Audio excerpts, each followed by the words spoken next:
नमस्कार मित्रांनो, आज आपण एका अद्भुत ग्रंथाबद्दल बोलणार आहोत, ज्याने असंख्य लोकांच्या जीवनात सकारात्मक बदल घडवले आहेत. हा ग्रंथ म्हणजे समर्थ रामदास स्वामींचे मनाचे श्लोक. मित्रांनो, तरुण वयात मनावर कितीतरी ताणतणाव आणि विचारांचा भार असतो. अशा वेळी मनाचे श्लोक वाचणे आणि समजणे हे अत्यंत महत्त्वाचे ठरते. चला पाहूयात का? पहिले कारण, आत्मसुधारणा.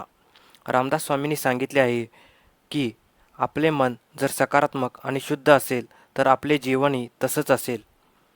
मनाचे श्लोक वाचल्याने आत्मसुधारणा होते आणि आपले विचार शुद्ध होतात. दुसरे कारण, आत्मविश्वास वाढतो. या श्लोकांमध्ये असे विचार आहेत जे आपल्या आत्मविश्वासाला बळकटी देतात. आपण कोणत्याही परिस्थितीत आत्मविश्वासाने तोंड देऊ शकतो. तिसरे कारण, सामाजिक जाणीव. मनाचे श्लोक आपल्याला सामाजिक जाणीव आणि कर्तव्याची आठवण करून देतात. आपण समाजासाठी काहीतरी चांगलं करणे हे आपले कर्तव्य आहे. चौथे कारण, एकाग्रता वाढते. या श्लोकांमध्ये आपली एकाग्रता वाढवता येते. अभ्यासात किंवा कोणत्याही कार्यात आपण लक्ष केंद्रित करू शकतो. पाचवे कारण, आंतरिक शांती.